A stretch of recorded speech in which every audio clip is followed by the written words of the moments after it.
Nshuti bakundwa mwashimye gukurikirana ibiganiro bica hano kumbonesha kure yanyu ya BTV. Mwanya mwiza wo gukurikirana amakuru mu Kirundi, amakuru duhera ku ngingo nkuru ziyagize. Abakozi ba leta barafasha mu busuma bw'igihugu. Byavuzwe na nyine cyubahiro Evariste Ndayishimiye mukuru w'igihugu cy'u Burundi ku munsi wahariwe umutangakori mu Burundi wahimbajwe uno munsi mu gisagara ca Bujumbura. Muraza kubikurikirana mwidonido y'amakuru yacu. Nayo abakoresha bushake barafise uruhara ntangere mu iterambere ry'amashira hamwe yigenga.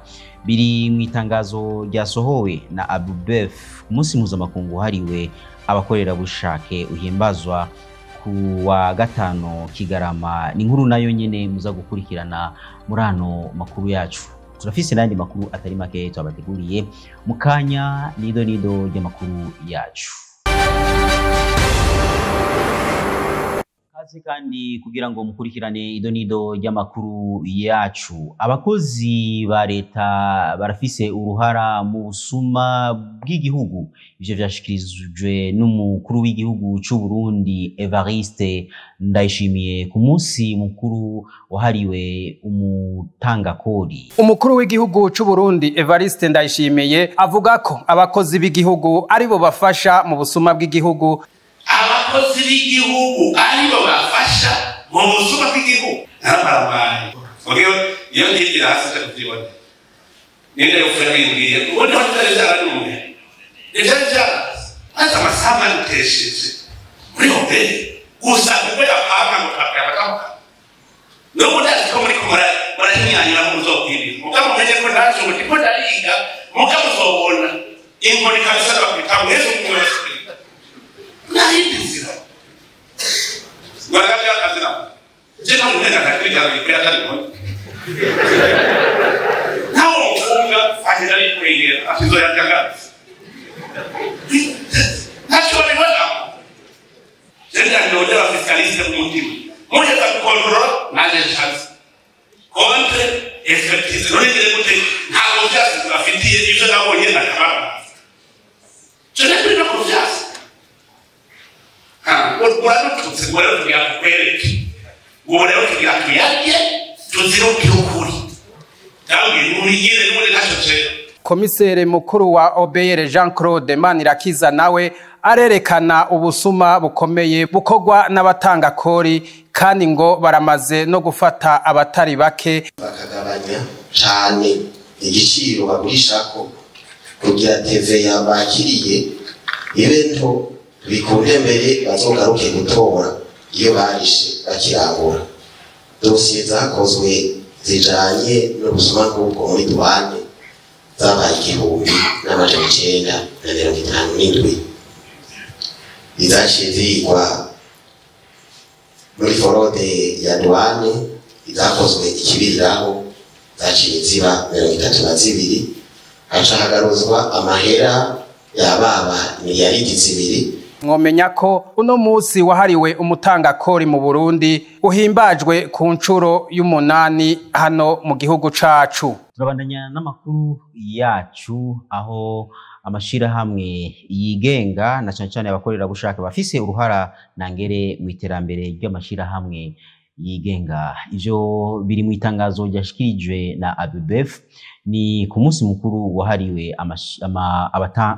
abakorera ubushake.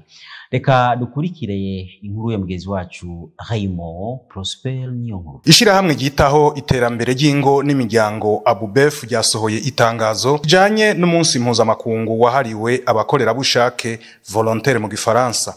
Uyo munsi mpuzamakungu uhimbazwa kugenekezo rya gatanu Kigarama uko umwaka utashe. Uno mwaka wa 2023 ukabuhimbajwe ku civugo ubukorera bushake buteza imbere uburenganzira kuvyerekeye irondoka rijanye n'amagara meza. Muri iryo tangazo urongo ya ABUBEF akongera kariserukira imbere y'amategeko Floride Ndakoraniwe arashikiriza intumbero y'umunsi mpuzamakungu wahariwe abakorera bushake. Umunsi mpuzamakungu w'abakorera bushake ufise intumbero yo guteza imbere igikorwa c'abakorera bushake, gushigikira no guha agaciro intererano yabo mu iterambere ry'amashira hamwe adaharanira ivyicaro vya politike ndetse n'igihugu. Kuva mu mwaka w'ibihumbi 2002 ishirahamwe ABUBEF ryarinjiye mu ishirahamwe mpuzamakungu ryo gutandukanya imvyaro IPPF, rikaba ryatangujwe n'abakorerabushake 8 mu mwaka w'igihumbi n'amajana 1952. Bari bafise imbono imwe ko abakenyezi bo kw'isi yose boronswa uburyo bipfuza bwo gutandukanya imvyaro. Muri kino gihe ishirahamwe ABUBEF rifise abakorerabushake amajana 663 bari mu ntara 9 n'ibigo 7. Ivyo bigo biri muri Meri, Rumonge, Kayanza, Ngozi, Kirundo, Muyinga na Gitega. Ku bw'ishirahamwe ABUBEF, inda zitifujwe ziri mu bituma haba igwiririkana ry'abantu ryiyongera nk'uko biri muri iryo tangazo. Twisunze ibitigiri by'ubushikiranganje bw'indero n'ubushakashatsi vyo mu mwaka w'ishuri 2021 na 2022, abigeme amajana 351 bo mu mashure shingiro baratwaye inda zitifujwe, mu gihe abashika amajana 668 bo mu mashure yisumbuye nabo nyene batwaye inda zitifujwe. Ivyo biruko mu gihe abakobwa bafise imyaka 13 irenga biga mu mashure shingiro bangana 349 n'amajana 513. Abakobwa nabo bafise imyaka 13 irenga biga mu mashure yisumbuye bangana 177 n'amajana 99. Mu ntumbero yo kwishura ibibazo bijanye n'irondoka rijanye n'amagara meza, ishirahamwe ryitaho iterambere ry'ingo n'imiryango ABUBEF ryarashizeho inomero ya telefone itariha, iyo nayo ni 169. ABUBEF rikaba ryugururiwe bose harimwo gwaruka rw'imyaka iri hagati ya 18 na 24 bahurikiye mu mugwi w'ugwaruka rwa ABUBEF. Umuryango wa Croix Rouge mu Burundi wahimbaje kuri uno munsi wa kabiri kwigerekezo rya 5 Kigarama mu 2023 umunsi mukuru wahariwe umwitonzi. Ni nkuru twategurira mugenzi yacu Alain Loris Dongozi.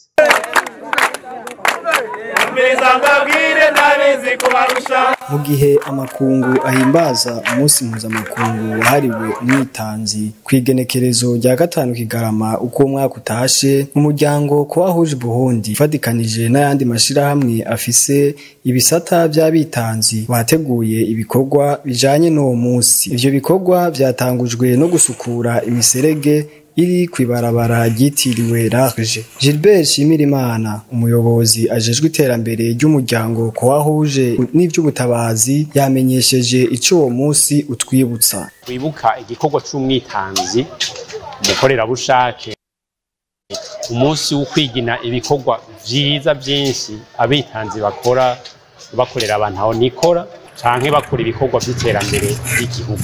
Uyu munsi rero utwibutsa ibihumbi byinshi ku isi z'abitanzi aho bama bari ku bikorwa, uri ibikorwa mu bihe bitoroshe, mu bihe by'ibiza, mu bihe bisanzwe, hose aho umwitanzi aheba ivyo yari karakora agatanga umwanya wiwe kugira ngo aje gutabara canke gufasha ntaho nikora. Uwo muyobozi yaboneyeho akaryo ko kumenyesha ibikorwa bitegekanijwe mu ntumbero yo guhimbaza uwo munsi.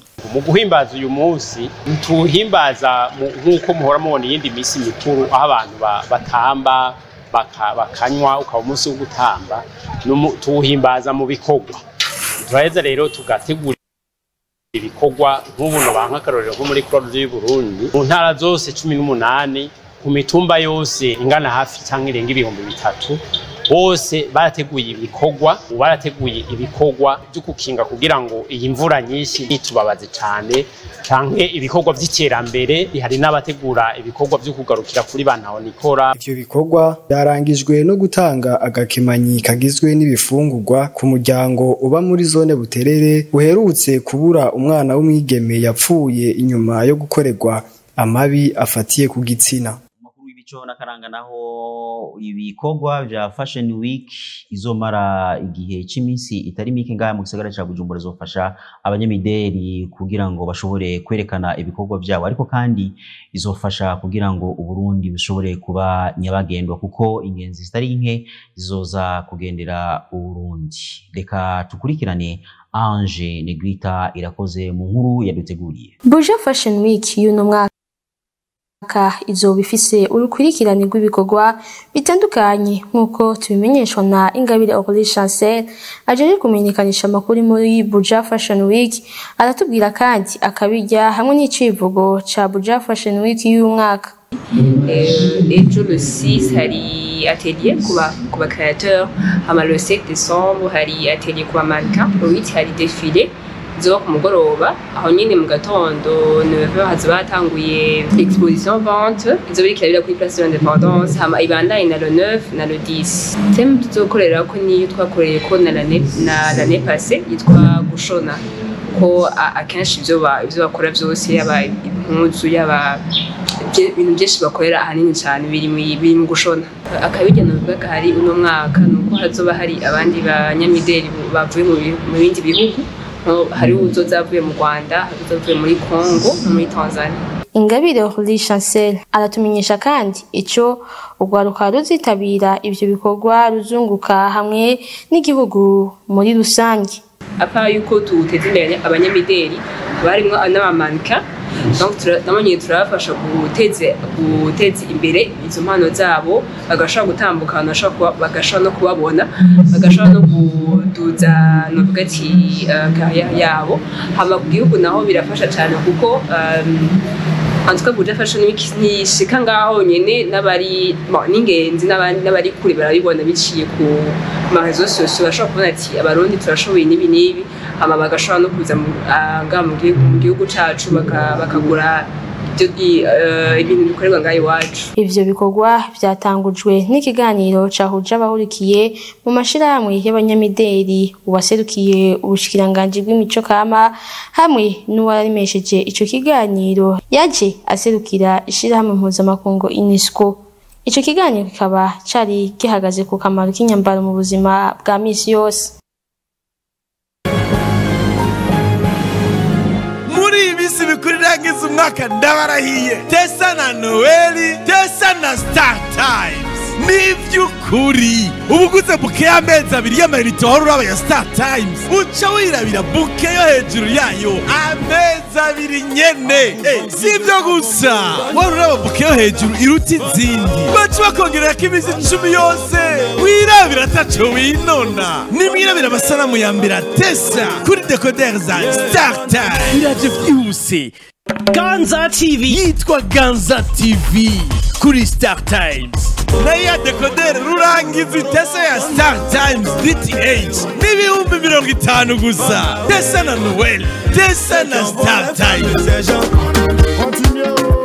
Amakuru yacu n'amakuru yo mu makungu, aho Benoit Sidayigwanya aza kudushikiriza amakuru avugwa hirya no hino mu makungu. Leta ya Uganda yashizeho itegeko ribuza abadandaza impuzu ziva hanze iburaya hamwe na Amerika. Ni impuzu perezida w'ico gihugu Yoweri Museveni avuga ko zambawe n'abantu bapfuye, agahimiriza ko boja baragura impuzu nshasha zikoregwa aho mu Buganda. Ariko rero bikaba vyateye impungenge abasanzwe badandaza izo mpuzu ziba zarambawe, aho bavuga ko batabona uko bagiye kubandanya babaho kuko ariko kazi kari kabatungiye imiryango. Bakavuga kandi ko impuzu nshasha zizimvye, ko na leta izohagirira agahombo kanini kuko bahora bariha amakori manini. Abantu batari bake bagera ku miliyoni 4 bakaba bari batunzwe n'ugo rudandazwa rw'impuzu za kombokombo, aho bivugwa ko umuntu umwe kuri 3 agura impuzu zambawe, nk'uko bimenyeshwa n'umukuru w'ishirahamwe ry'abadandaza b'impuzu aho mu gihugu c'Ubuganda.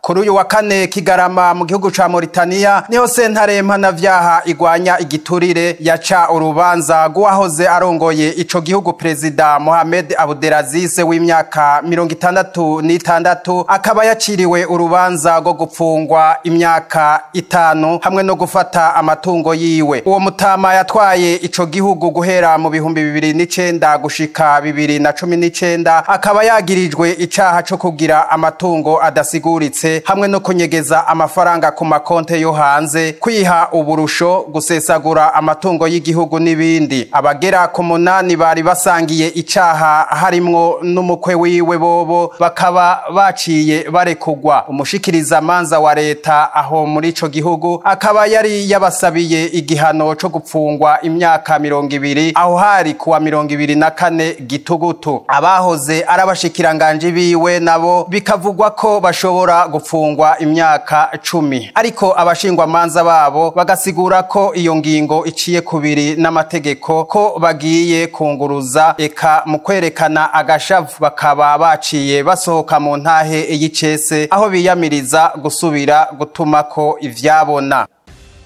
Iyo mu makungu turangirije ko amakuru yacu cyari twabateguriye kuri uno munsi, tukaba tubashimiye mwese mwashoboye kuyakurikirana. Shimire kandi abamenyesha makuru ba BTV bagiye hirya no hino kugira ngo bayatorokanye, ariko kandi shimire abayahagarikiye, shimire n'abari mu buhinga bw'ivyuma bakoze ibishoboka byose kugira ngo ano makuru ashobore kubashikira atankomanzi. Ndabasabiye imigisha n'urukundo biva ku Mana yo mu ijuru. Imana ibafashe nahuta.